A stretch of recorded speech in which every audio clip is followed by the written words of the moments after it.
Hey group leaders, hope you've been enjoying your groups. I'm back with you this week to give you another tip as you lead your group this week and in the weeks to come. So this is a big one. It's central to who we are as a church. Our mission as a church, you may have heard before, is to change the way that people think about God. And our vision, or the way that we carry out this mission, is to be a church for people who don't go to church. Because of that, a huge percentage of our congregation, our regular attenders, are in church for the first time, or for the first time in a really long time. Maybe they had a negative experience, or they have this concept of God that isn't quite accurate. And a lot of people in our groups are in groups for the first time. This is for a lot of them, this is the first time they've gone a step beyond just showing up on Sunday. And that's a huge, huge win for us. But what that means is that we need to be really careful about the way that they are experiencing groups.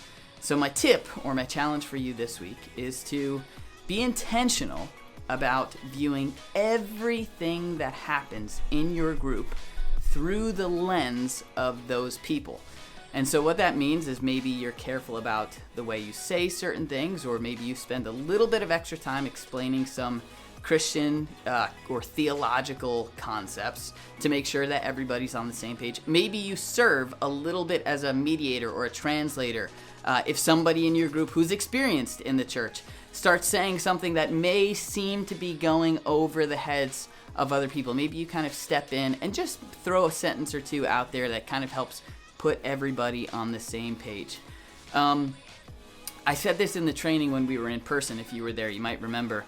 There is more on the line for people who are in groups for the first time than there is for people who have been in groups for a long time. In other words, if somebody who's never been in a group before has a really bad experience in a group, it's likely that they will walk away from groups, right? Or at least the chance is higher that they will walk away from groups altogether.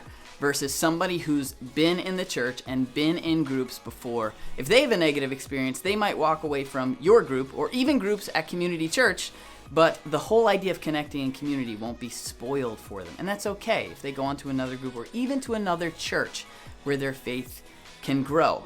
So there's a lot on the line for these new people, and it's really, really important to us that we're thinking about them and practicing what we call empathy. If you were with us when we went through our values. So keep that in mind. Try to see things through the eyes of people who are new to groups this week and in the weeks to come. Enjoy your groups this week. I'll catch you later.